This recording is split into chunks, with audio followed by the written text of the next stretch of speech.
Esta es la tercera conferencia del ciclo de conferencias La Democracia Hoy, y hoy tenemos con nosotros a David Muñoz Rodríguez, que nos va a hablar de trabajo, de precariedad y de resistencias en la era de las plataformas digitales. Y como siempre se me olvida, antes de presentar a David, os comento también que la última conferencia será el 30 de mayo.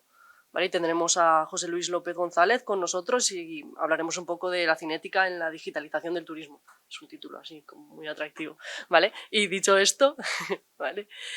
Para que nos organicemos, pues bueno, es un placer contar con la presencia de David aquí. Bueno, David es profesor ayudante doctor en el Departamento de Sociología y Antropología Social de la Universidad de Valencia.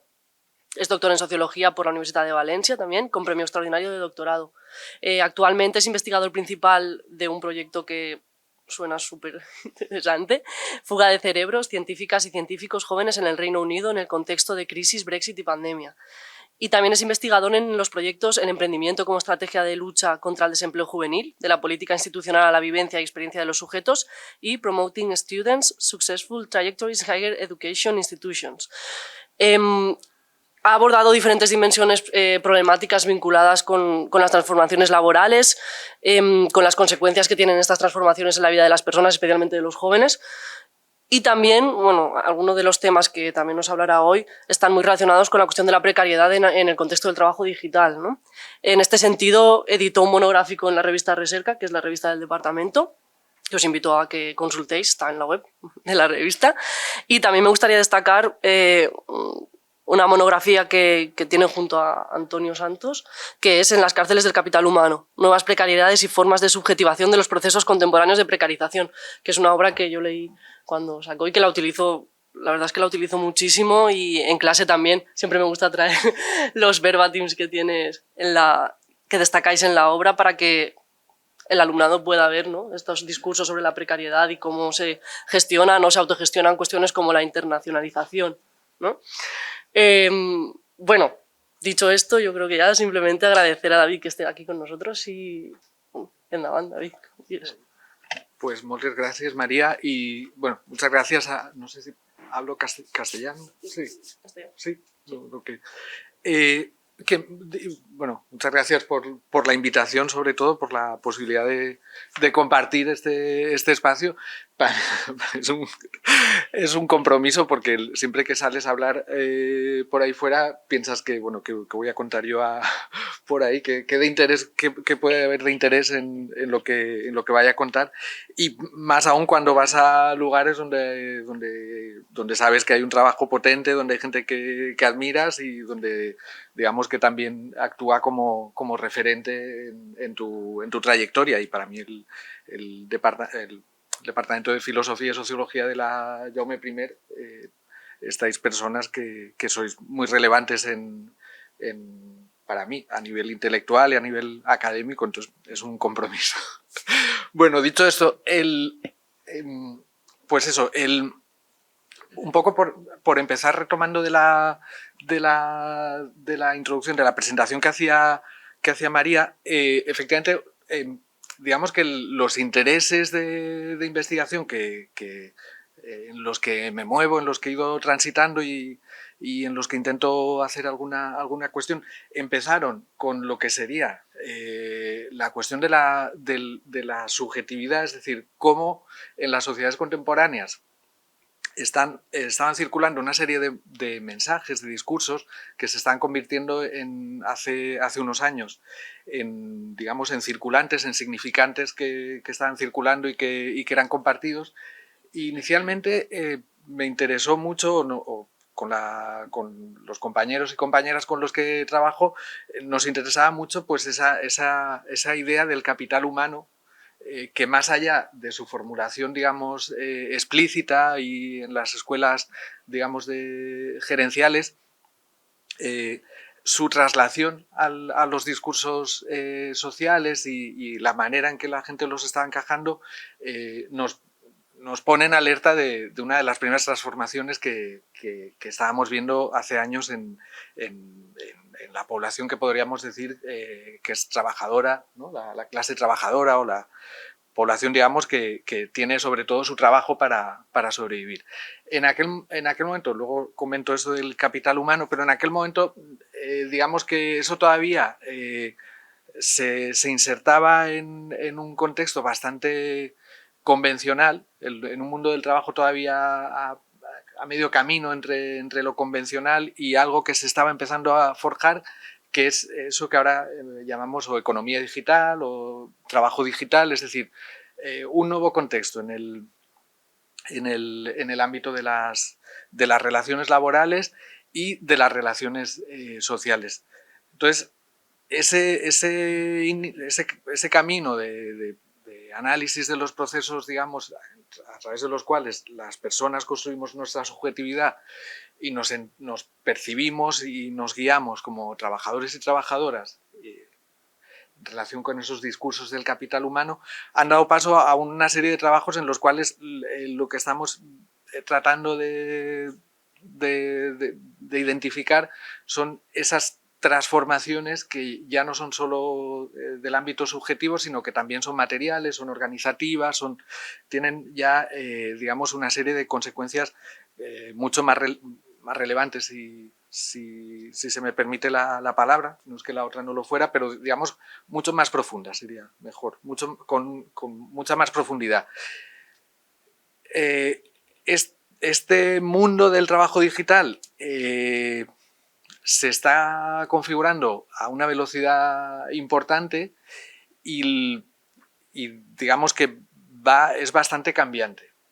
Digo esto porque yo voy a comentar algunas cuestiones que me parecen relevantes, algunos procesos que me parecen relevantes en relación a esta cuestión del trabajo digital, y acabaré con un par de apuntes para que no sea todo compartir angustias o desasosiegos, un par de apuntes sobre un par de cuestiones que me parece que podrían ser interesantes de cara también a articular o plantear modelos o formas alternativas, o por lo menos dotarnos de herramientas para reconducir o para mejorar estas consecuencias del trabajo digital.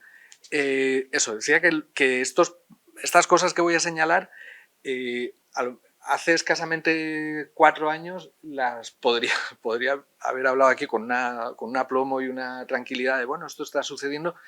En el mundo actual, con el escenario post-pandemia y con lo que se avecina en relación a las consecuencias de la guerra de Ucrania y todos los procesos que está acelerando, por ejemplo, ayer apareció en prensa el cierre de las exportaciones de trigo en India, ¿no? Que eso no es un proceso nuevo, eso es un proceso que se venía dando en los últimos 10 años, que son nuevas medidas, digamos, que están frenando la globalización, medidas muy protectoras, de cierre de los mercados, etcétera, pero la guerra en Ucrania las está acelerando y está intensificando, y no sabemos cuál va a ser la deriva. Entonces, el trabajo digital encaja muy bien con una sociedad global. Con la sociedad post-globalización no sabemos cuál va a ser el escenario. Quizá volvamos a fórmulas más territorializadas, más localizadas, quizá no, porque precisamente una de las cosas que permite las plataformas digitales es operar simultáneamente en varios escenarios. Entonces, quiero decir esto, que el futuro está bastante abierto y a mí se me escapa muchísimo cualquier pronóstico. Entonces, me ciño un poco a estas cuestiones. No sé cómo puede ser para pasar la diapositiva. No, solo me voy a levantar esta vez porque justamente solo he preparado esta diapositiva para que me vayáis siguiendo un poco en el esquema de la charla. Estas son las cuestiones que iré comentando así. Intentaré no extenderme más allá de media hora, 40 minutos. Esos 3 procesos relacionados con el trabajo digital, el proceso de invisibilización del trabajo, la reformulación del concepto empresa, que creo que es bastante importante, y un proceso que, aunque ya venía no es un proceso para nada novedoso, pero el trabajo digital le da, digamos, una dimensión distinta, una dimensión bastante novedosa, que son los procesos de externalización que realizan las empresas. Una segunda cuestión que tiene que ver con esto que habla el capital humano, con la empresarización de los sujetos, de las personas.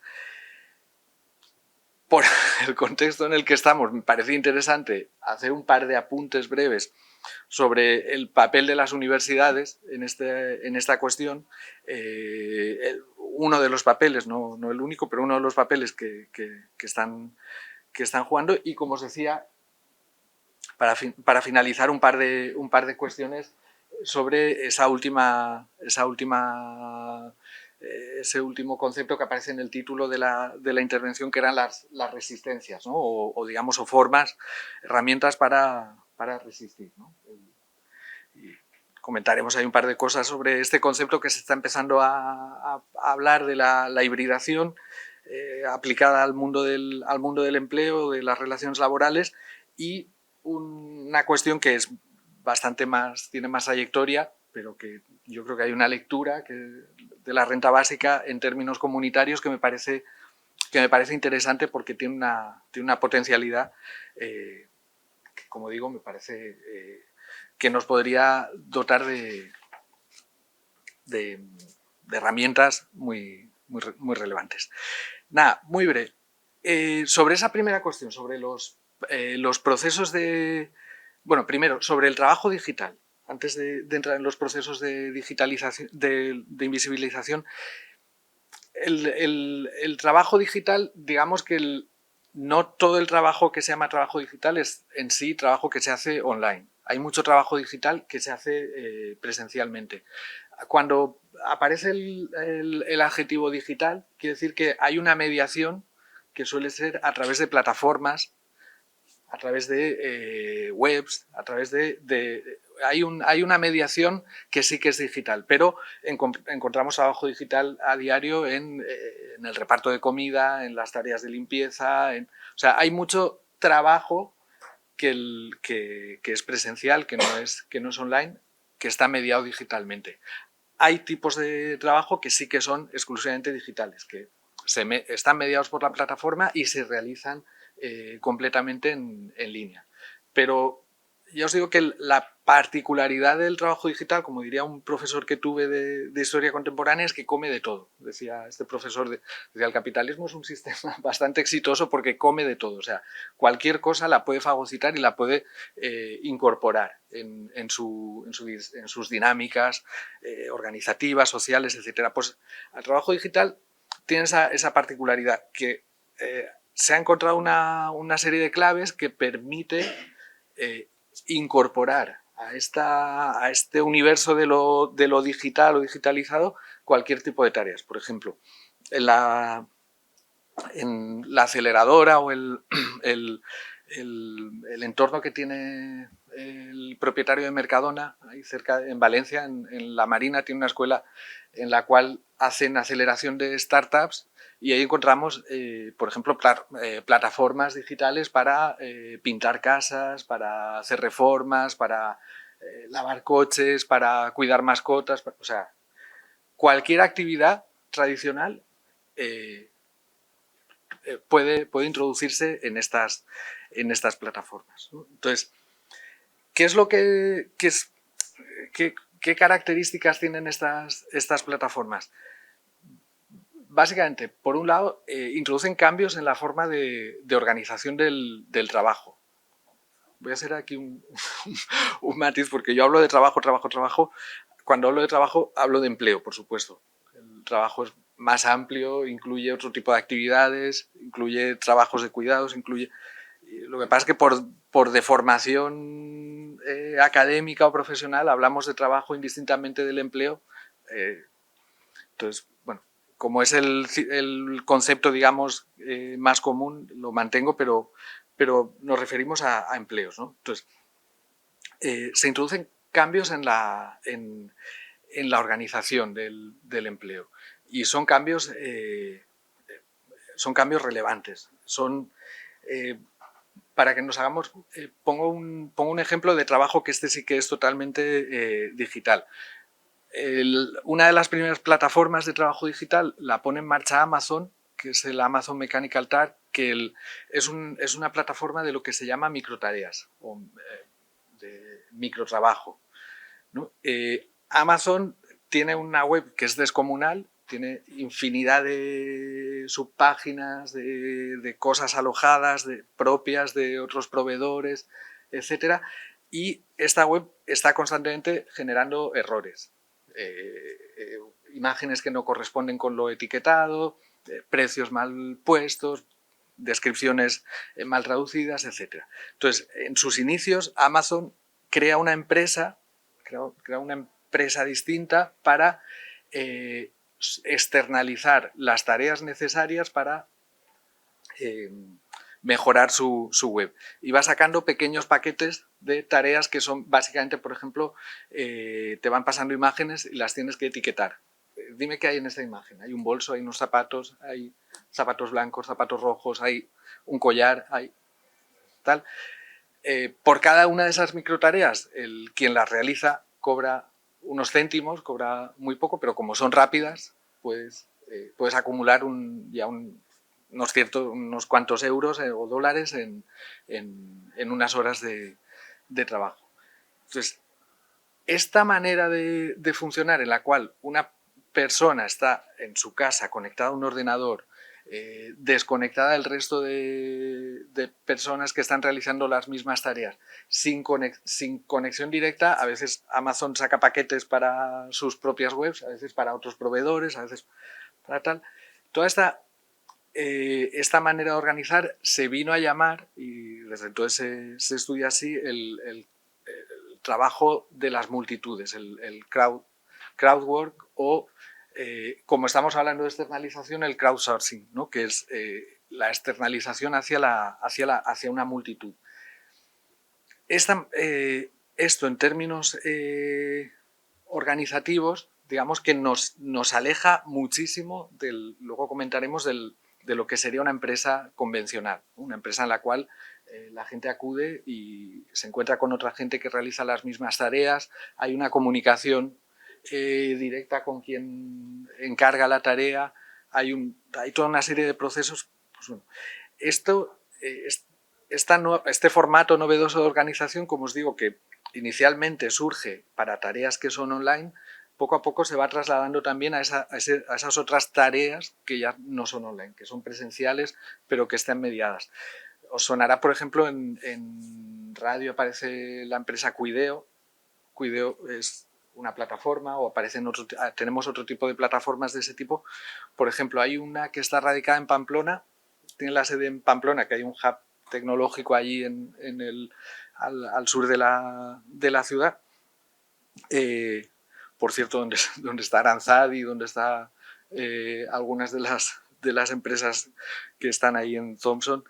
Esta empresa, que no recuerdo ahora el nombre, tiene como varios miles de personas a las que subcontrata para hacer cuidados personales, para cuidar personas mayores, para limpiar casas, tal. La plantilla de esta empresa no llega a las 10 personas, va fluctuando, pero está entre las 6 o 8 personas la plantilla de la empresa. Básicamente son personas que se encargan un poco de gestión, de asegurarse que la web funciona, y que tal. Pero en cambio, a través de ellas tenemos eso, como unas 3.000 y pico personas que están entrando en domicilios, que están cuidando personas mayores, que están tal. Es decir, y no se conocen entre sí, no hay. Entonces, otra cuestión importante de esta forma de organización del trabajo es que afecta y rompe los esquemas tradicionales del trabajo asalariado o del empleo. El trabajo asalariado, digamos que la definición así contemporánea, pues es un trabajo que se realiza para terceras personas en la esfera pública a cambio de un salario, medido en tiempo. O sea, hay una serie de características que vienen a definir lo que sería el trabajo asalariado.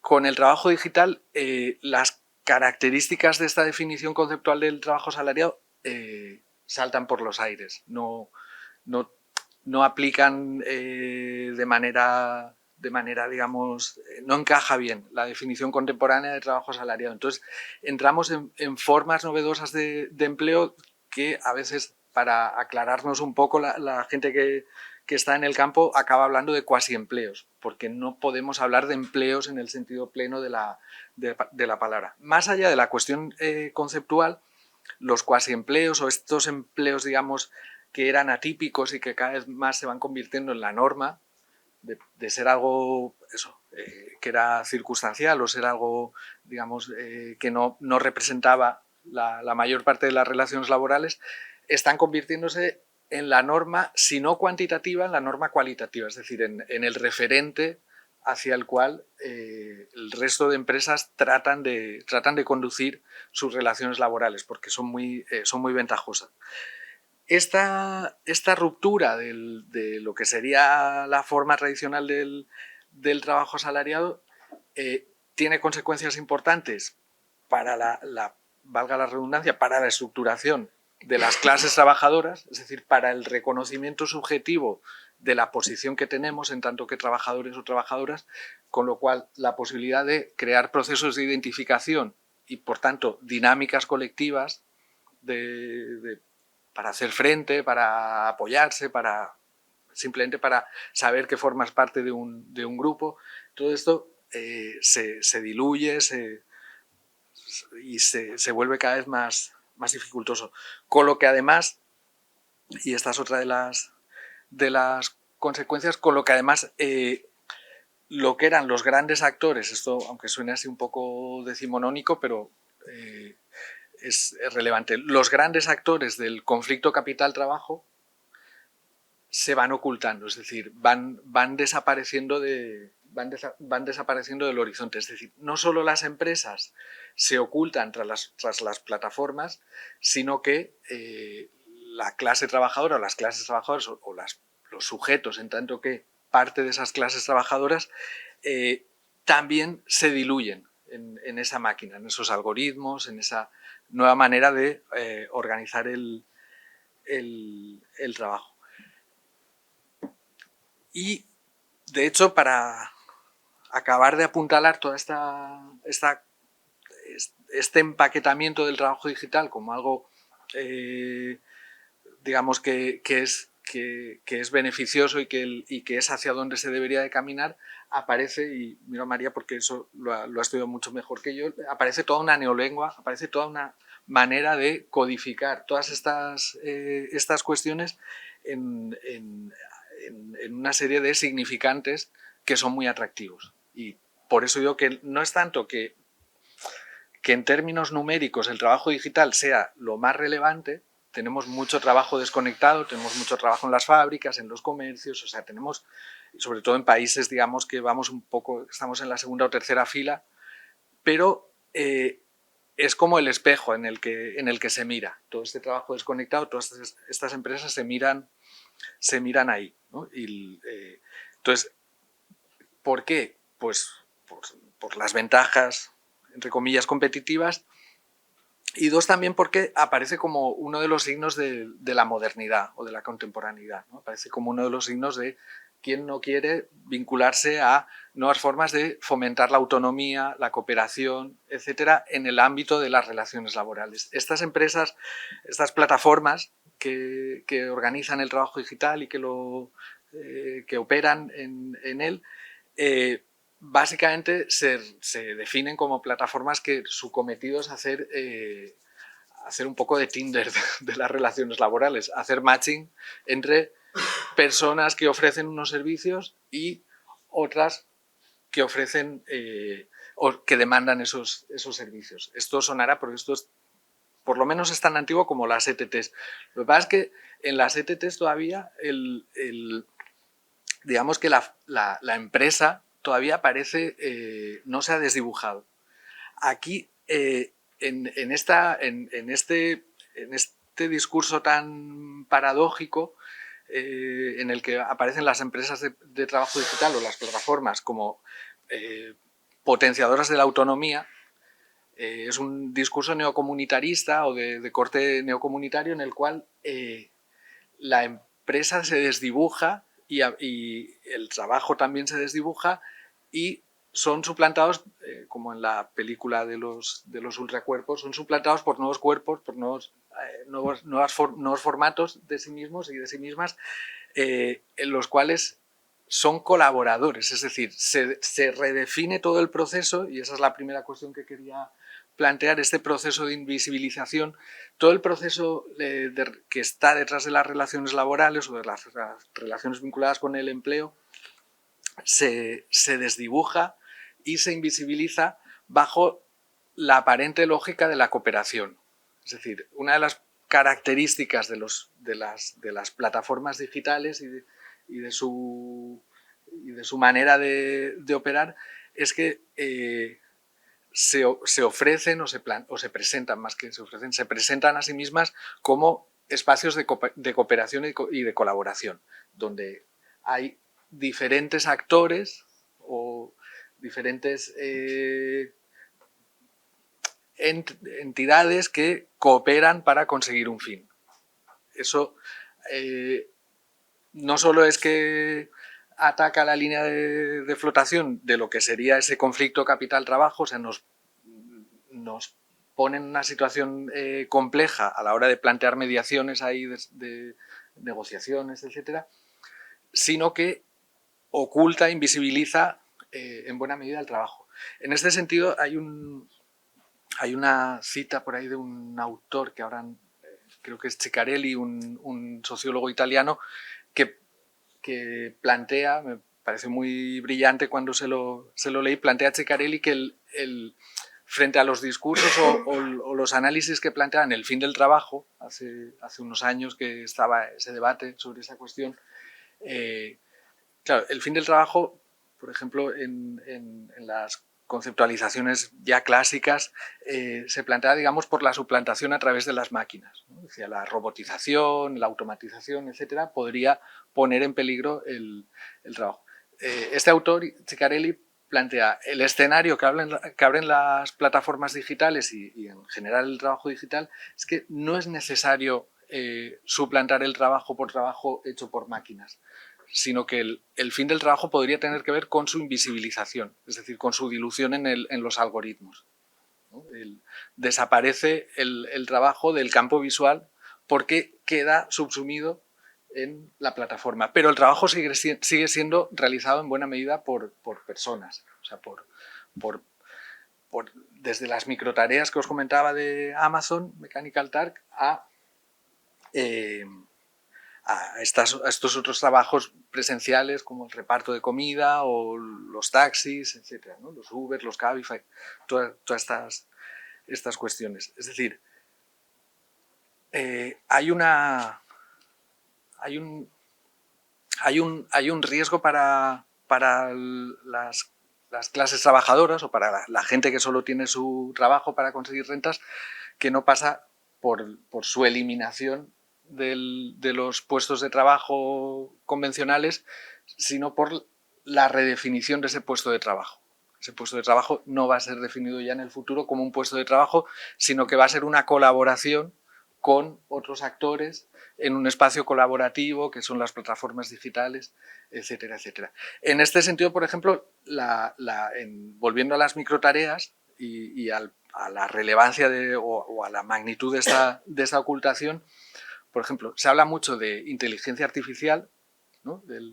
Y de machine learning, etcétera, y en los campos, digamos, en el campo de la sociología del trabajo, cuando se estudian estas, ahora por ejemplo estamos colaborando con un grupo que está liderando dos investigadoras francesas que son Paola Tubaru y Antonio Casilli, que estamos estudiando diferentes plataformas de microtrabajos cualificados y no cualificados. Por os he dicho, estas son no cualificadas, las de Amazon Mechanical Turk o Taskers, que es otra plataforma, pero hay otras que son microtrabajos cualificados que hacen traductores, traductoras, arquitectos, agentes de arquitectura, de medicina incluso, informar radiografías para una máquina que te va dando radiografías o resonancias o tal, y vas informando y no sabes ni para qué hospital casi ni nada, ¿no? Pues os decía, cuando vemos cómo funcionan estas microtareas, encontramos que muchas de las microtareas que se externalizan o que se subcontratan son microtareas para aprender, para enseñar a los algoritmos a mejorar su rendimiento, o sea, para mejorar el Machine Learning.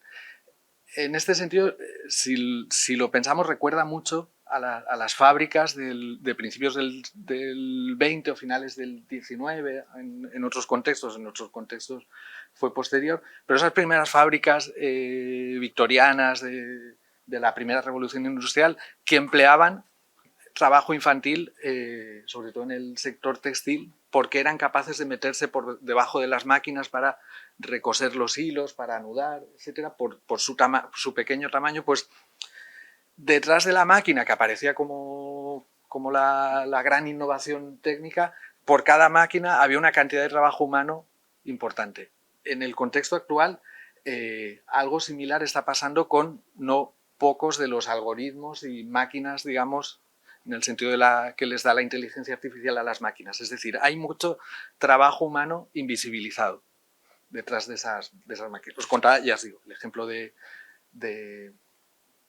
Amazon, pero durante mucho tiempo hemos estado haciéndole el trabajo, por ejemplo, a Google con los CAPTCHAs, ¿no? Le hemos estado ayudando a su servicio de escaneo de libros o de Google Maps, ¿no? del Street View. Le hemos ayudado a identificar aquello que su máquina no es capaz de identificar y que ahora, gracias a los CAPTCHAs que hemos hecho, ya sabe cuando hay un barco en mitad de la calle, lo puede identificar, ¿no? Siempre que...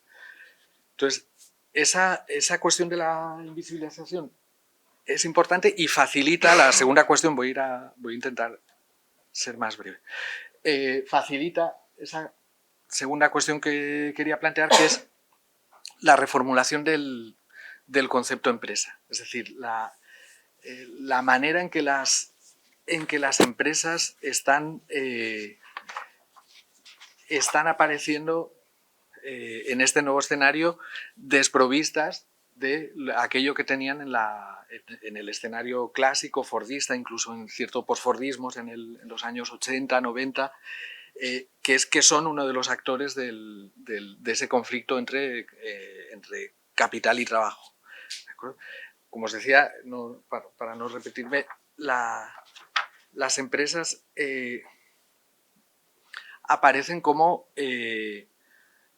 igual que el trabajo humano aparece oculto detrás de las plataformas y se diluye en el algoritmo, las empresas que solicitan estos servicios son también redefinidas en el mismo sentido. Aparecen como colaboradores o colaboradoras, no aparecen como espacios jerarquizados, como espacios, digamos, en los cuales hay una apropiación de aquello que se produce, de una parte del beneficio, etc. Y hay un elemento importante de la lógica empresarial, que ya os digo que queda oculta tras el algoritmo, y es que más allá de la reformulación del mismo sentido del valor, de qué es lo que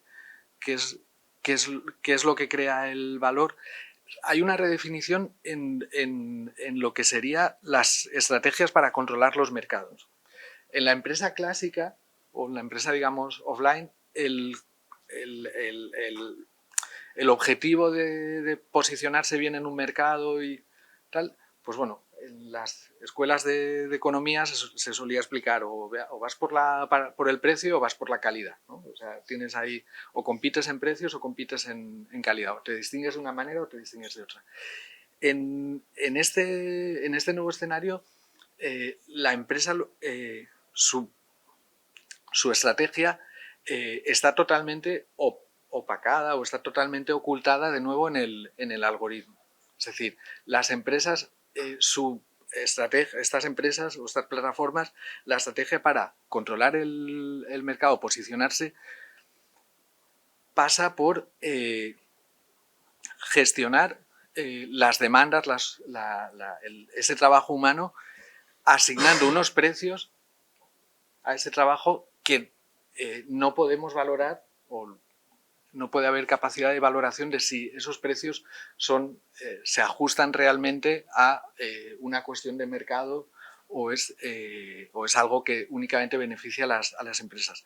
En este sentido, el viejo ideal liberal del mercado como espacio de regulación de la actividad económica que consigue la mayor eficiencia, tal, no sé qué, pues bueno, si ya llevamos años viendo que ese viejo ideal no se cumple, en el nuevo escenario es todavía más difícil de asumir que se pueda cumplir, porque las empresas no solo fijan precios de una manera, digamos, opaca, sino que además orientan, tienen capacidad en muchos casos, sobre todo las empresas, digamos, que ofrecen servicios que son totalmente online, tienen capacidad de orientar las demandas de los clientes y de las clientas.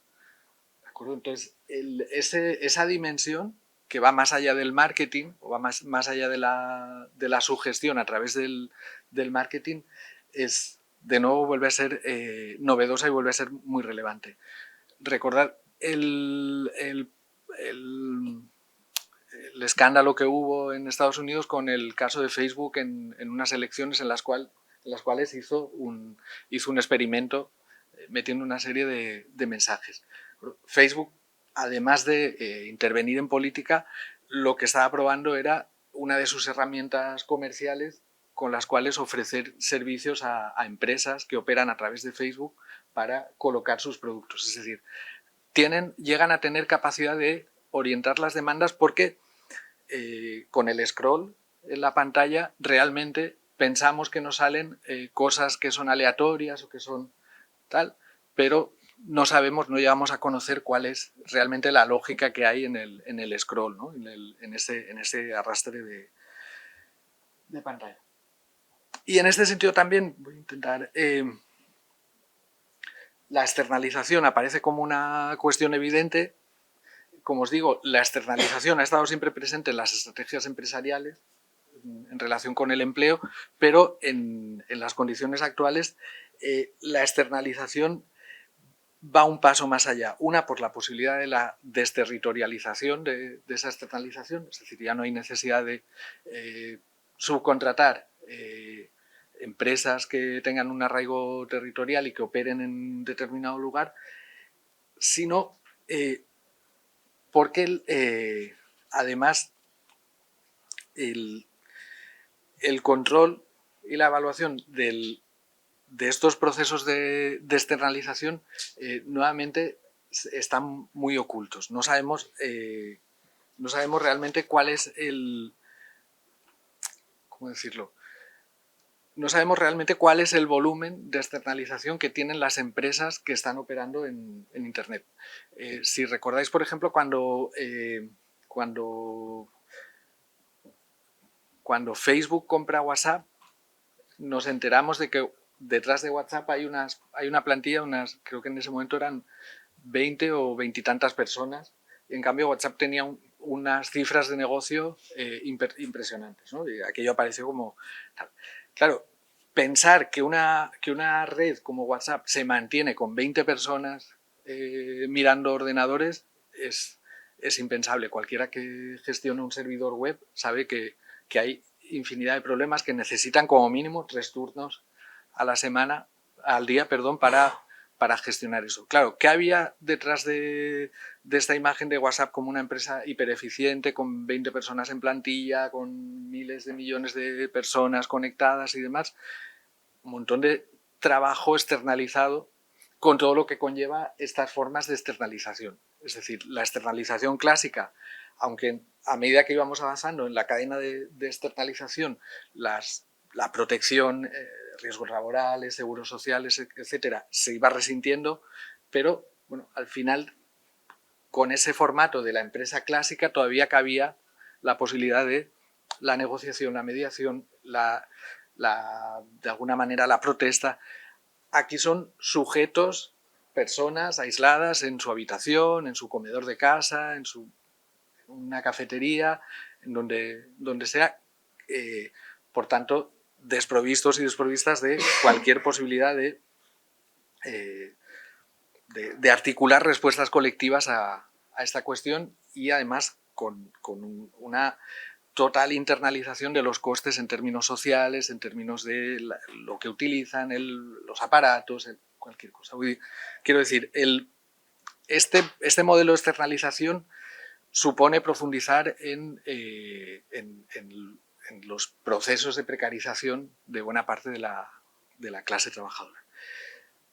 Clase trabajadora que además, que era la segunda cuestión que quería plantearos, clase trabajadora además o personas que estamos en esa situación de vivir de nuestro trabajo, que además cada vez nos vamos pensando de manera diferente. Nos vamos pensando cada vez más como sujetos empresa. Y aquí viene una de las paradojas más importantes de este nuevo escenario y una de las más, a mi juicio, de las más interesantes para estudiar. Y es que al mismo tiempo que la empresa desaparece del horizonte, un poco en la lógica de aquello que decía Eduardo Galeano de si nadie tiene la culpa, todo el mundo tiene la culpa, ¿no? Si nadie es responsable, cuando hablaba del medio ambiente, si nadie es responsable, no, al revés, decía, si todo el mundo es responsable, al final nos acabamos desresponsabilizando, ¿no? Al final nadie es responsable.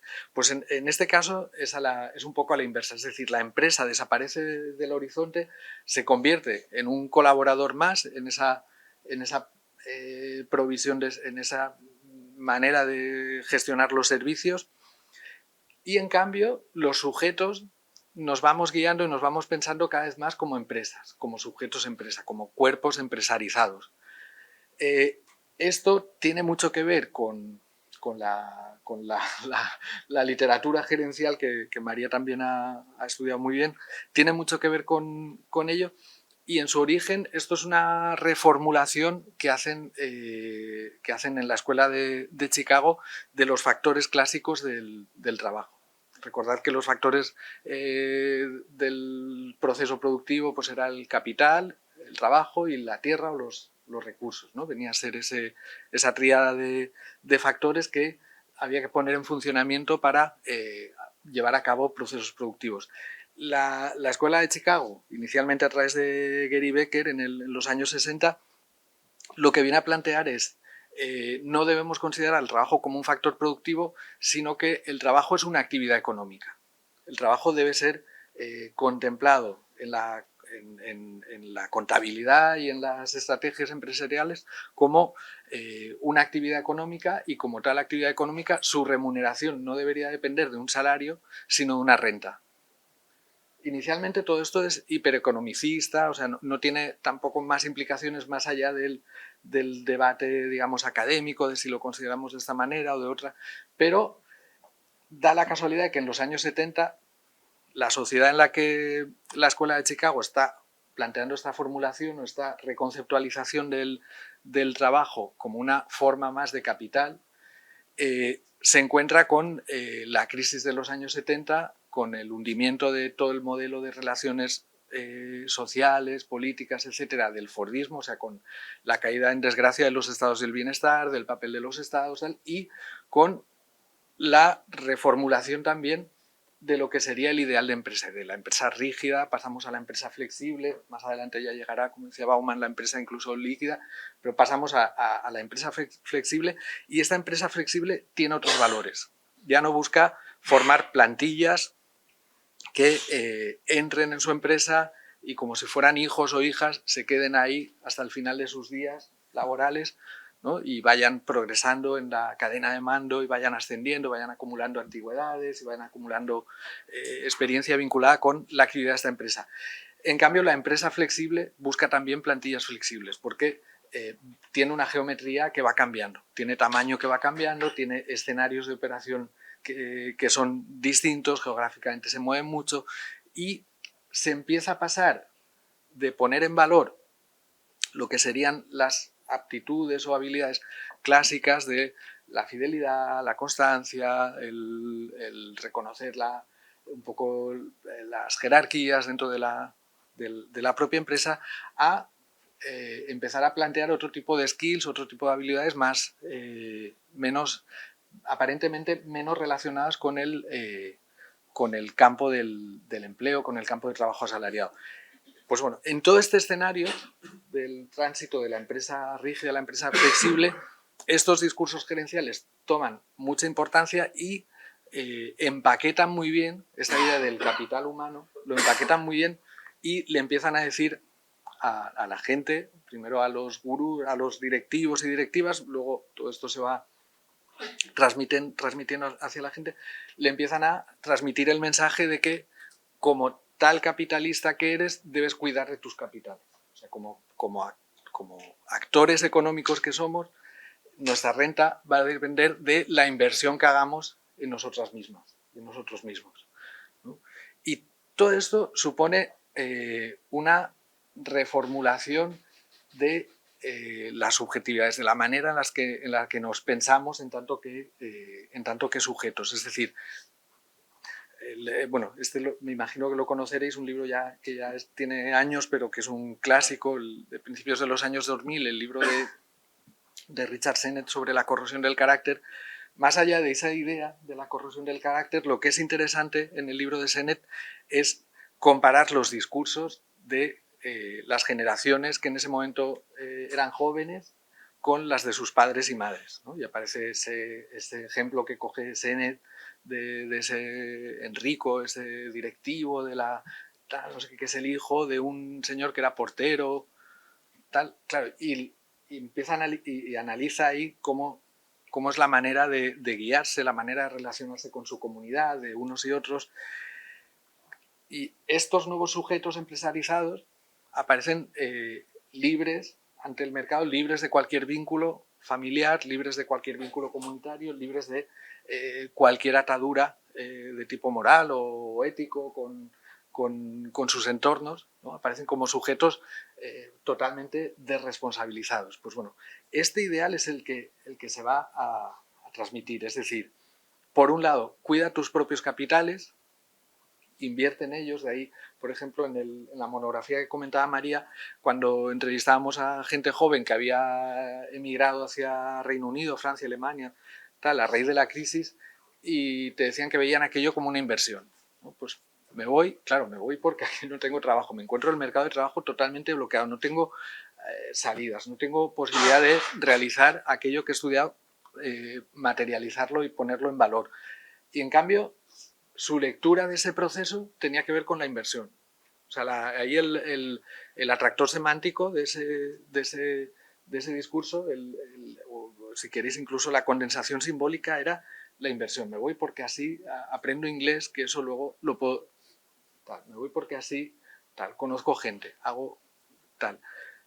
O sea, decía, tenemos sujetos que aparecen desvinculados y sujetos que se desresponsabilizan en relación a la pérdida de esos vínculos, pero se hiperresponsabilizan del cuidado de sus propios capitales. Con lo cual, si paramos a pensar en lo que supone esto, lo que supone es un desplazamiento de, como dirían en derecho, de la carga probatoria, o un desplazamiento de la responsabilidad. Es decir, la responsabilidad para, digamos, poder materializar y poder obtener rentas de tus capitales, de tu capital humano, te corresponde única y exclusivamente a ti mismo o a ti misma.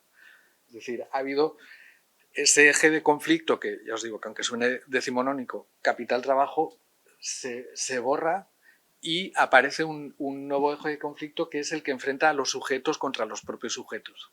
Y de hecho estábamos comentando ahora la importancia ahora, por ejemplo, de los servicios de atención a salud mental, incluso en la universidad, entre estudiantado, etcétera, porque la ruptura del sujeto es muy posible en esta sociedad en que el sujeto lucha contra sí mismo, contra sí misma. Y encima desprovista de esos vínculos. Sobre esta cuestión, bueno, ahí imaginaos, en la medida que va pasando el tiempo y que van cambiando las estrategias de las plataformas y sus preferencias y aparecen nuevos dispositivos, digamos, para crear la marca personal, para eso que se llama el personal branding, cada vez son más elementos de las vidas de las personas los que son susceptibles de ser empresarizados. Ya no solo el propio cuerpo, sino la familia, tu ocio, es decir, cualquier cosa que hagas durante las 24 horas que tiene el día puede ser susceptible de ser incluido en esa empresarización, en esa lógica de revalorización de tu capital. Y solo hay que darse una vuelta por Instagram o por redes sociales para ver efectivamente cómo se empaquetan a veces momentos de la propia vida para presentarlos en ese espacio en el cual podemos ser rastreados o rastreadas, ¿no? Siempre cuento el caso de un desarrollador web que entrevisté y que le seguí por Instagram y era muy elocuente la manera en que incluso las actividades que hacía con su hijo pequeño aparecían siempre con un tag, con tal, aquí haciendo no sé qué, ¿no? Estamos haciendo un puzzle o haciendo pan en casa, siempre aparecían con un tag que creaba el vínculo con la dimensión profesional del padre. Es decir, esa foto aparentemente del ámbito totalmente familiar o que está hecha en principio para sus relaciones personales, la vincula a través de los tags y a través del encuadre, del frame, con esa marca personal, ¿no? Con la creación de esa marca personal que tiene que ver con esa empresarización del yo. Y ya por ir acabando así muy breve, un par de cuestiones sobre el papel de la universidad para llegar a un par de posibles apuntes sobre las resistencias. El papel de la universidad en todo este escenario yo creo que es clave. Yo creo que es un papel que es fundamental. Porque es cierto que en buena medida aunque hablemos de trabajos descualificados, de trabajos que van tendencialmente descualificándose, aunque los realicen personas formadas, creo que la universidad juega un papel importantísimo en un sentido, digamos, que tiene como un doble vínculo. Por un lado, porque puede ser un espacio de encuentro entre sujetos que se pueden identificar y se pueden crear identidades colectivas o se pueden crear identidades, digamos, que vayan más allá del yo, de lo individual. Pero luego, claro, la universidad en sí también está sujeta a una serie de presiones relevantes. Hemos visto en los últimos años cómo han proliferado las cátedras vinculadas con el emprendimiento, los discursos, digamos, que animan a dar más importancia a las competencias que a los contenidos. Es decir, hay toda una serie de dinámicas que son propias del mundo académico, digamos, que forman parte de su propia idiosincrasia y de su, entre comillas, evolución. Pues no es lo mismo la escuela de hace 100 años que la escuela de ahora, ¿no? Pero al final la universidad también está en ese escenario global en el cual el mundo va cambiando por fuera y nos va cambiando también por dentro. Entonces, sin entrar en cuestiones valorativas sobre el rol de las universidades, sí que hay una cuestión que yo creo que nos debemos de plantear en el contexto universitario, que es el para qué estamos formando a la gente. Y aquí yo siempre recuerdo este concepto de taylorismo digital. Proviene de un estudio que hizo un grupo de investigadores e investigadoras que lo publicó Oxford y creo que una parte del grupo está radicado allá. Es un estudio ya que tendrá 8 o 9 años y ahí lanzan esa idea del taylorismo digital. Si recordamos, el taylorismo es el proceso de apropiación por parte en el proceso productivo de saberes que venían de un momento histórico en el que el proceso productivo se hacía a través del trabajo de oficio, a través del artesanado, a través de tal, y eso se va de alguna manera captando y se va incorporando en procesos estandarizados. Y Taylor enseña a la empresa, le enseña el camino para captar esos saberes y desposeerlos, o sea, desgajarlos de los sujetos que los tenían, a través de la segmentación en tareas sencillas que cualquier persona con un mínimo training pudiera realizar. Bueno, sabemos las consecuencias de todo aquello: deshumanización, descualificación, bueno, todo lo que supuso la gran fábrica del Fordismo en términos psicosociales y tal, al margen de otras cuestiones menos negativas a lo mejor.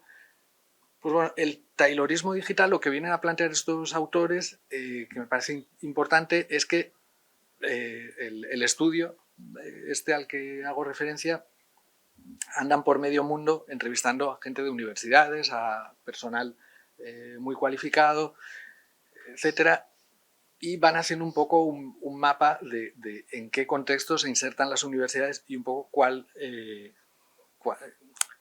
de qué manera se puede codificar lo que está sucediendo. Y ellos vienen a plantear que les da la sensación de que buena parte de los conocimientos cualificados se están también descualificando a través de nuevas formas de taylorismo que llaman taylorismo digital, porque operan a través de plataformas digitales. Y plantean, hacen una tipología, tendríamos digamos una primera línea, si queréis el símil deportivo, una primera división en la cual habría una serie de universidades o titulaciones que crearían lo que sería lo que ellos llaman los desarrolladores o desarrolladoras, que serían realmente quienes están ejerciendo trabajos cualificados, es decir, quienes están creando.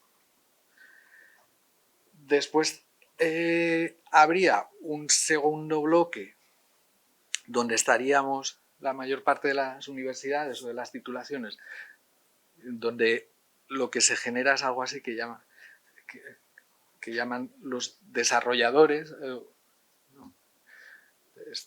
hemos dicho, a ver si lo hago de memoria, developers, demonstrators, donde estarían los demonstrators, que sería algo así como un segundo escalón menos cualificado que el primero, pero todavía no tan taylorizado, y plantean que este segundo escalón estaría estrechándose. Y el estrechamiento, quien lo está absorbiendo, sería lo que llaman los drones, es decir, serían todo un repertorio de puestos de trabajo y de salidas profesionales que lo que hacen es captar a personas que aplican de manera ciega, o sea, sin capacidad de intervención, aquello que los desarrolladores y las desarrolladoras están creando.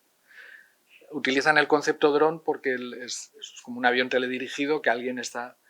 Entonces, está más allá de si esta tipología pasa o no pasa el filtro empírico, digamos, si nos ponemos a hacer estudios y vemos si esa tipología realmente aplica al mundo universitario a nivel global, tal como plantean.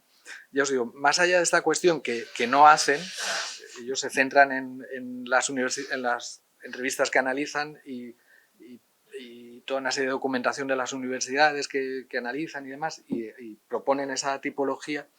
Esa tipología yo creo que es muy útil para pensar realmente cuál es el escenario en el que se está configurando el trabajo a nivel mundial, ¿no? Y a nivel mundial, ya os digo, con todas las cautelas por lo que está sucediendo, el trabajo es cierto que vemos que incluso los puestos más cualificados cada vez se van pareciendo más a los puestos que ellos llaman ocupados por drones, ¿no? Pues que son puestos que están siendo desposeídos o cuyo nivel de cualificación está siendo redefinido, reconfigurado a la baja. Y eso supone un reto. Yo lo dejo ahí. Me parecía interesante esa cuestión, que ya os digo que no creo que su tipología aplique empíricamente tal cual como la plantean, pero como tendencia me parece interesante. Es decir, las cualificaciones se están reubicando en este nuevo sistema digitalizado en el cual digamos que quien se está apropiando del conocimiento son las grandes empresas a través de algoritmos cada vez más opacos. Y ya por acabar, intento acabar ya muy breve, perdón, las dos cuestiones que quería plantear, esto lo voy a plantear muy rápidamente, propuestas que están surgiendo, que aparecen ahora en las redes académicas, activistas o en redes. Por un lado, tendríamos la cuestión de la hibridación. Ahora mismo, por ejemplo, hay en marcha varias jornadas que se han hecho últimamente, y ahora hay por ahí un call para artículos de una revista del área que están encuadrándose en este concepto. La hibridación no es ni más ni menos que estamos a caballo entre dos mundos, entre el mundo del trabajo o del empleo más o menos convencional, clásico, y este nuevo mundo que se está configurando del trabajo digital. Los actores en cada uno de estos dos submundos aparecen como distintos y en cierto modo como distantes, especialmente la distancia que vemos que hay entre organizaciones sindicales más o menos convencionales, más o menos clásicas, y las nuevas organizaciones que están configurando sectores muy precarizados, ¿no? Las Kellys, los riders, las limpiadoras del hogar, etcétera. Entonces, este concepto de hibridación lo que plantea es la necesidad de incorporar estos actores emergentes en las organizaciones convencionales, y a la inversa también. Es decir, que estos nuevos actores colectivos se acerquen también a las organizaciones tradicionales para aprovechar el bagaje, aprovechar el background en términos jurídicos, en términos organizativos, es decir, la necesidad de hibridar los mecanismos de respuesta colectiva a estos desafíos, en unos casos porque están plenamente inmersos en ellos, en el caso de estos nuevos grupos o colectivos activistas, y en otros casos porque buena parte de los sectores a los que representan están transitando hacia allá.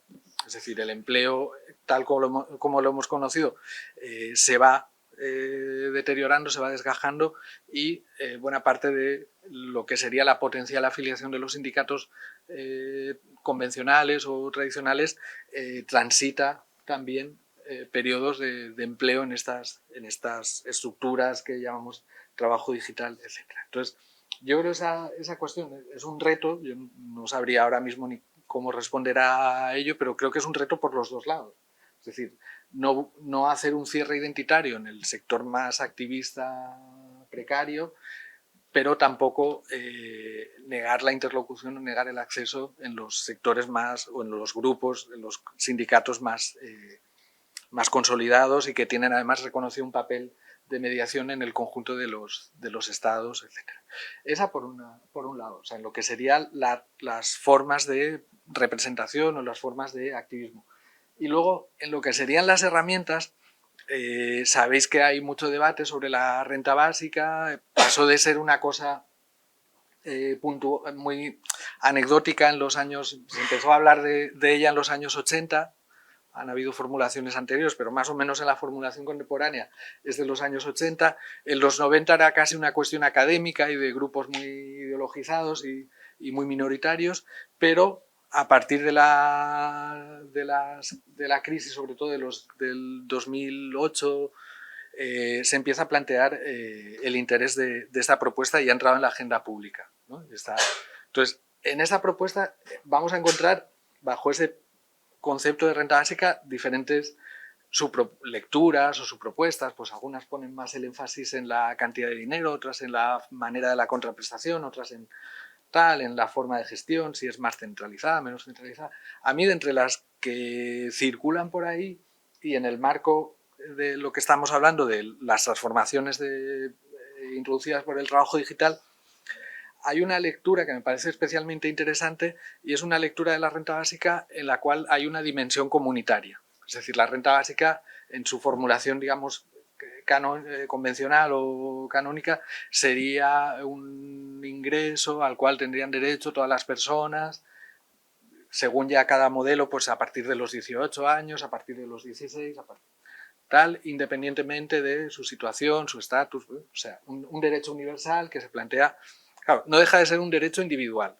Entonces, a mí es verdad que una de las críticas más importantes que se le hace a las propuestas de renta básica es en qué medida no podrían profundizar en los procesos de individualismo contemporáneo. Es decir, yo recibo un dinero que me viene muy bien porque me da un suelo. Esa es la lógica de la renta básica, sacar a la gente del umbral de la pobreza y que no esté entrando y saliendo en función de cómo tiene el empleo.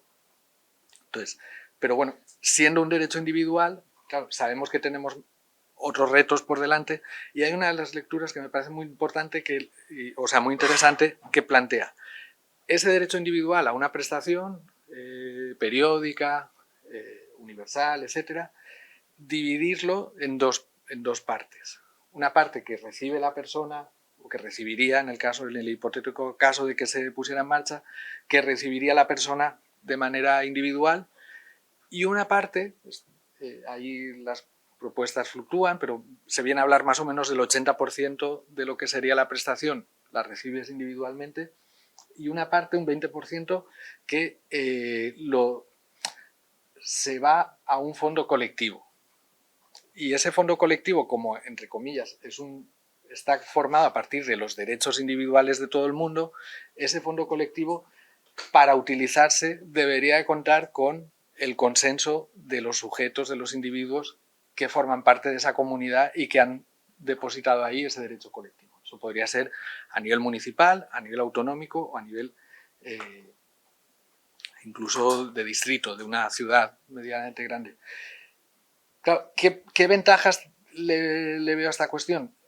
Por un lado es que garantiza una cierta reinversión pública, es decir, que hay una parte del dinero que se vuelve a reinvertir en bienes públicos, en bienes comunes. Es decir, por lo menos el 20% de lo que se destinase a renta básica, en el caso de que fuera un 80-20, se reinvertiría en bienes públicos, en servicios, en recursos, en equipamiento, en lo que la gente decidiera. Y por otro lado, que obliga a mantener dinámicas colectivas de gestión de lo público. Es decir, obliga a que la gente no se desvincule de la colectividad de la cual forma parte, porque tiene que participar en ese debate. En los últimos años, esto hace unos años, era así como era un poco, no sé cómo decirlo, un poco utópico, pero en los últimos años hemos visto las diferentes iniciativas de presupuestos ¿cómo se dice?, participativos, ¿no? Que cada ciudad o cada comunidad autónoma los ha gestionado de una manera, los ha articulado de una forma, pero al final, con sus defectos y sus carencias o sus insuficiencias, una de las cuestiones que nos han permitido ver estas experiencias de presupuestos participativos es que hay espacio para rearticular mecanismos colectivos de toma de decisión. Y esos espacios, ya digo, con todas sus carencias, pueden ser el germen de herramientas que frenen un poco esos procesos de atomización social, esos procesos de sujetos empresarizados que solo piensan en su marca personal, etcétera. Entonces, por eso me parecía interesante esas dos cuestiones. Por un lado, la necesidad del ámbito concreto de las relaciones laborales, hibridar las respuestas, y por otro lado, en el ámbito más comunitario, articular algún tipo de medida, de propuesta o de herramienta que facilite la reconstrucción de la comunidad, es decir, la reconstrucción de ese sentido comunitario de la existencia. Y yo hasta aquí, perdonad porque me he alargado más de lo que sabe fatal. Hasta aquí quería.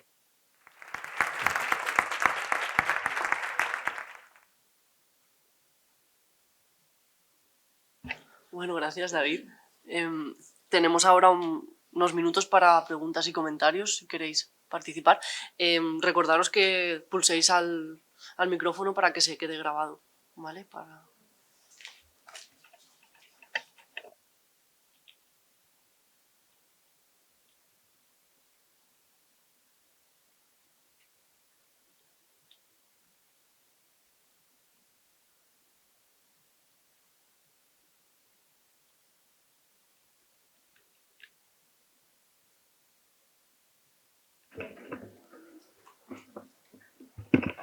A lo mejor me siento como una rueda de prensa. Sí, es verdad, igual te fan preguntas difíciles.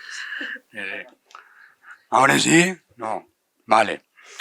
Bueno, muchas gracias por la presentación, muy interesante, toca muchos aspectos de actualidad. Y que bueno, para nosotros que estamos en un ámbito de reflexión ética, pues tienen una gran importancia.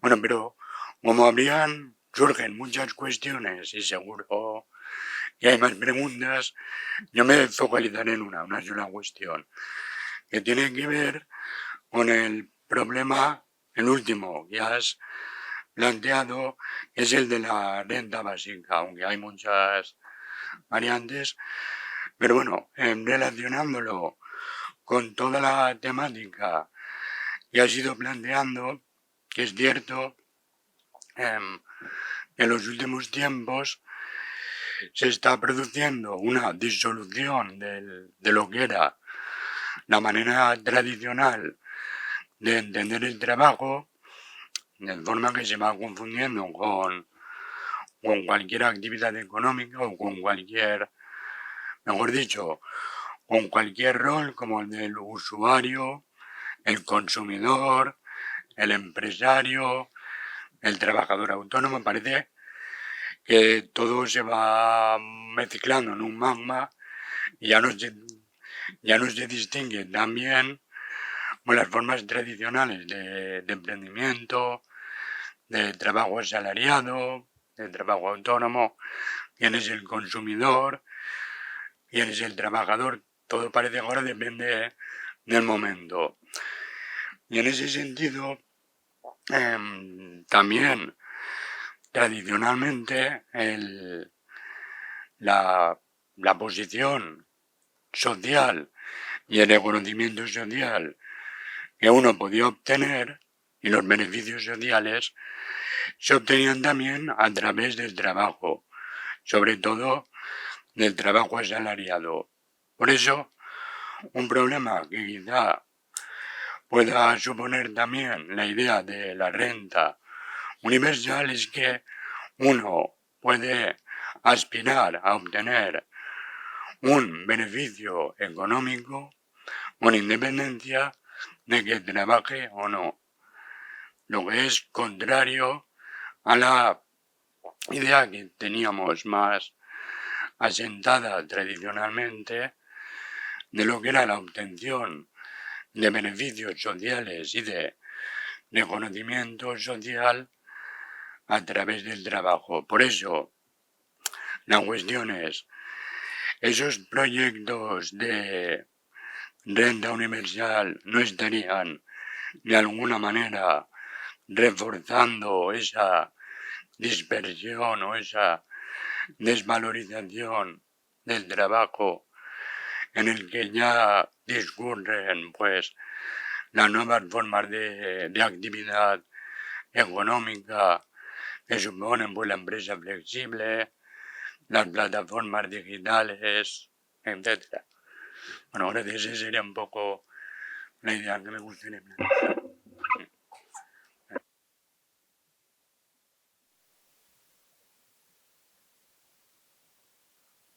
Pues lo que me parece muy interesante la reflexión, porque de hecho es es una de las cuestiones sensibles, es decir, cómo sería, cuál sería un poco las consecuencias de una medida tan novedosa como que a final de mes contase de todo el mundo con un colchón económico. Entonces ahí efectivamente ahí aparecen ciertas visiones en la prospectiva que dicen, uno de los riesgos podría ser efectivamente el que señalas, es decir, que hubiera una profundización al revés en procesos, digamos, de individualización. Por eso yo también traía esa propuesta que tiene esa dimensión colectiva, porque precisamente esa para mí es uno de los riesgos. Hay otra lectura o otra perspectiva que tiene que ver mucho con el umbral de la pobreza y la posibilidad de negociación. Es decir, por ejemplo, el salario mínimo, aquí lo hemos visto como el salario mínimo actualmente, con el salto que ha pegado, se ha situado ahora más o menos está en el umbral de la pobreza definida por la Unión Europea y estamos por los 1.000 euros. Entonces, claro, en la medida que el empleo no ofrezca algo atractivo por lo menos en el sentido económico, es muy probable que si aparece una medida de este tipo desincentive la búsqueda de empleo, porque el empleo, para eso me quedo en casa. Pero si nos da posibilidad de articular de plantar cara de algún modo y mejorar las condiciones, y decir, si quieres que la gente vaya a trabajar, le vas a tener que pagar algo más, es probable que eso se atenuara un poco, porque sí que sabemos que efectivamente el empleo, más allá del... Claro, sí, sí.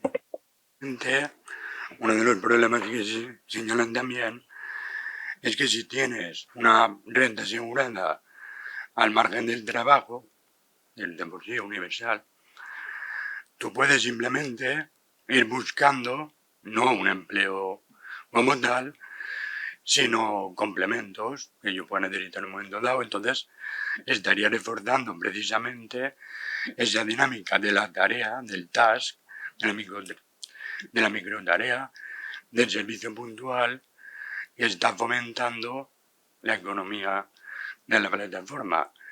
Y en ese sentido, entonces lo que yo veo problemático es si la renta universal no estaría ajustándose precisamente a la lógica económica de la economía de plataforma. No tengo respuesta, no sabría qué decir, pero tiendo a pensar que el empleo tiene otras gratificaciones. Por ejemplo, y no lo digo porque es el ejemplo que me ha venido a la cabeza así rápidamente.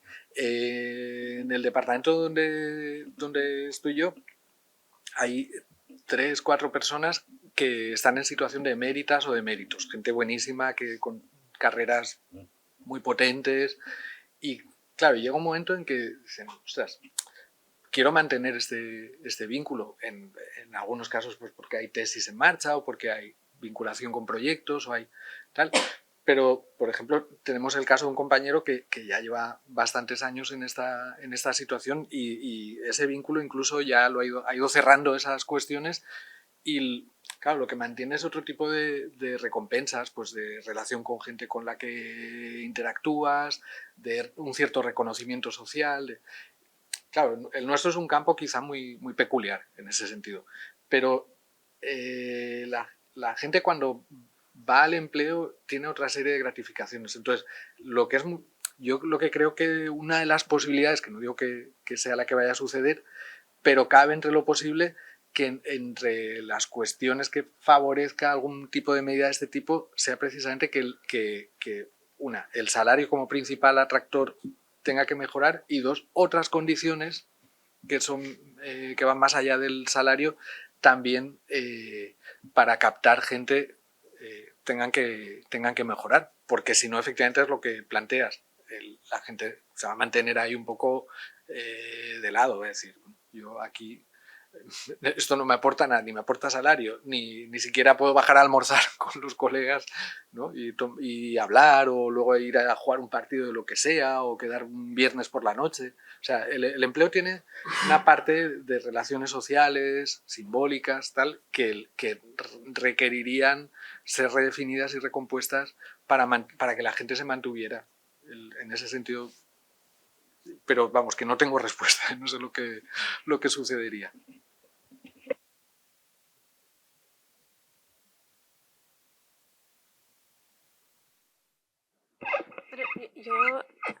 Mi pregunta va en la línea de lo de los apuntes sobre el papel de la universidad, ¿no?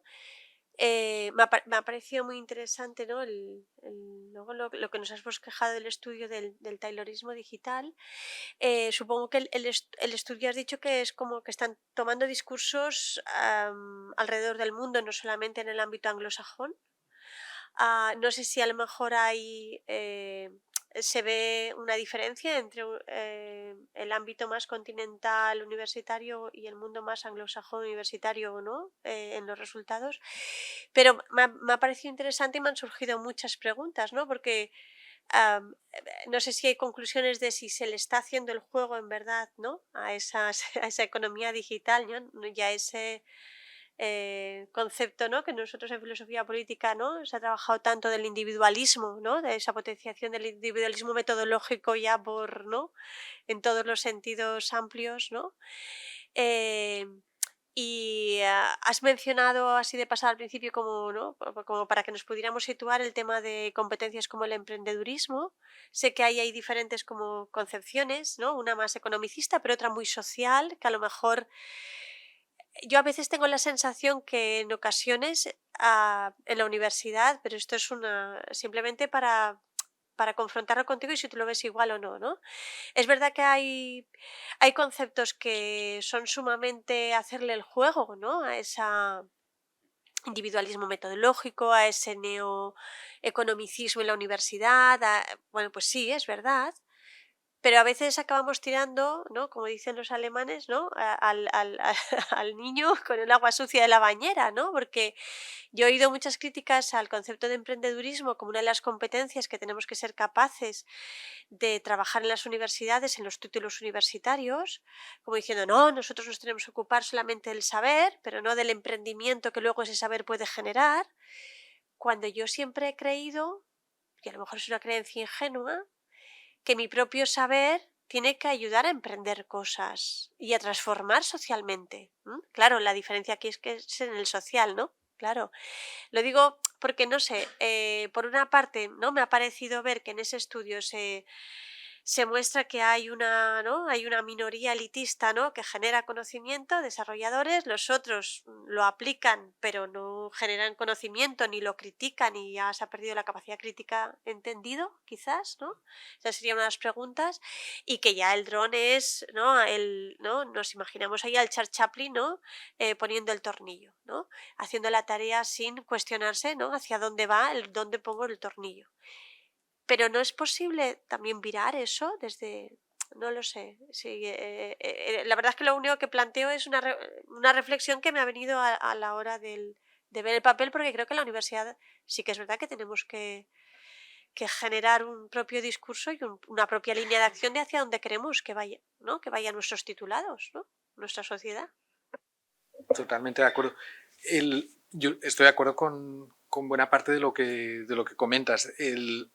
Especialmente con lo que apuntas, de que yo ahí coincido plenamente y me lo intento aplicar en el trabajo, en las clases, que claro, que no tenemos solamente que preocuparnos por el conocimiento, ¿no?, transmitir conocimiento.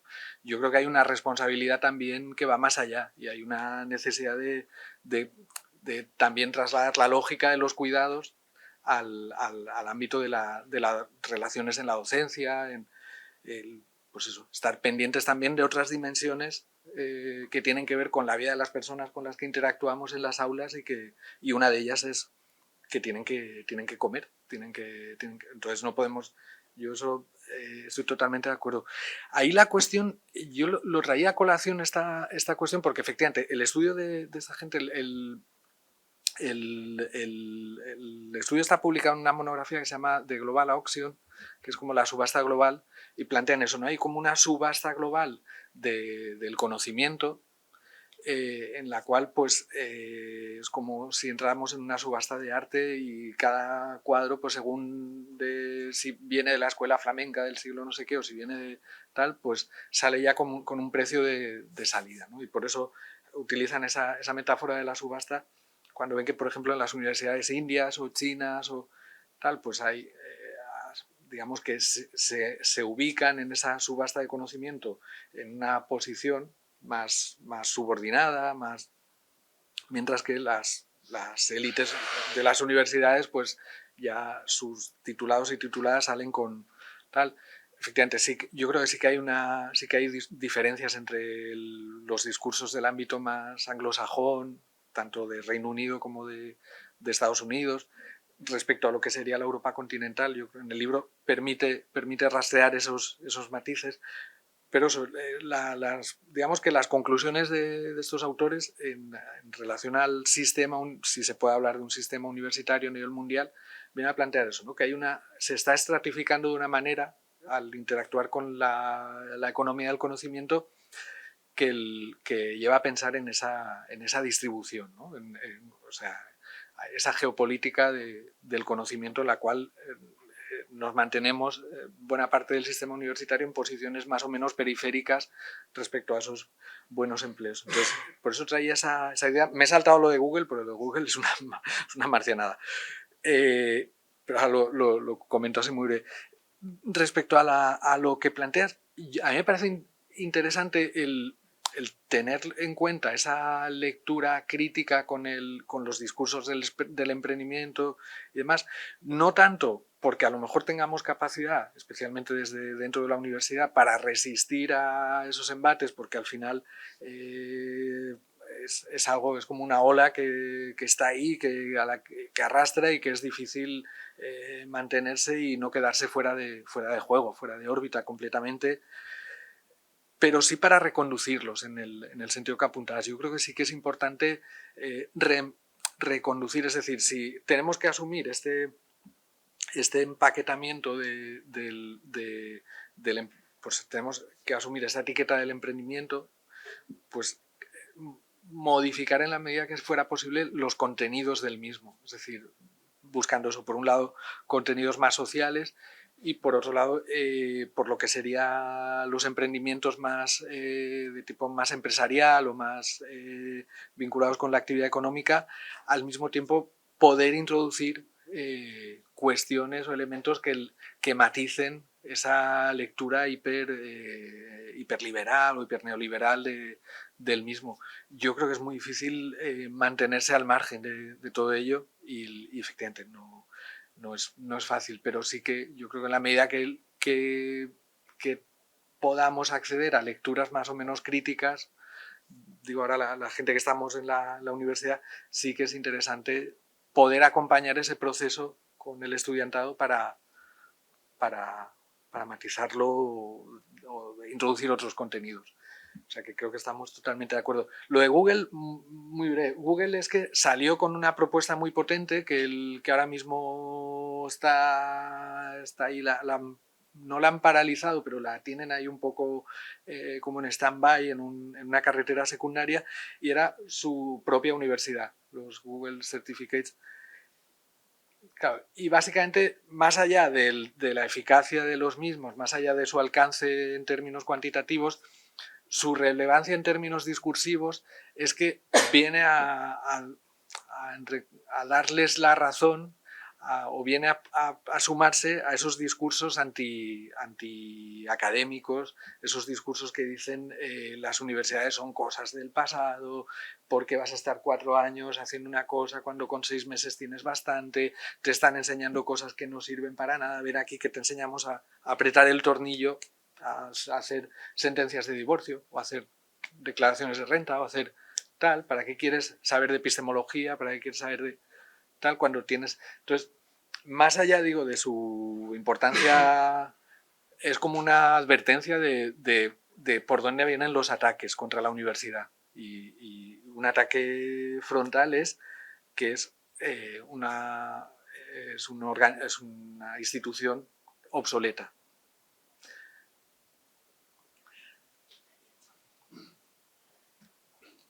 De hecho, esa idea creo que ya... Simplemente por comentarlo, ¿no?, que estabas diciendo, no solo es Google, sino Apple, Pixar, que estoy de acuerdo en lo que tú estás diciendo. Todo ese discurso se está moviendo mucho por Estados Unidos o se está moviendo mucho por las grandes tecnológicas, ¿no? Entonces, y eso que tú has dicho, ese argumento, yo lo he escuchado más veces. Es decir, ¿para qué estudiar, no? Es como la universidad empírica. ¿Para qué narices vamos a estudiar teoría? Venid aquí porque cuando acabéis vais a pertenecer a Google, vais a pertenecer a Apple, vais a pertenecer a Pixar o a la que sea. Y ya, bueno, yo que sepa, ya se están aplicando esas universidades Apple y toda la historia. Es peligroso, ¿no? La verdad es que, bueno, peligroso. Además, el relato del storytelling del capital humano y de un poco de esta etapa en la que estamos, utiliza mucho el recurso al individuo heroico, ¿no? A los Mark Zuckerberg, a Elon Musk, es decir, y son en concreto estos grandes referentes, estos grandes arquetipos, además son individuos que han mirado con desprecio el campo académico cuando no, directamente no han pasado por él. Entonces, efectivamente, luego utilizan ese storytelling para llevar un poco el ascua a su sardina o el agua a su molino, en el sentido que apuntabas, totalmente.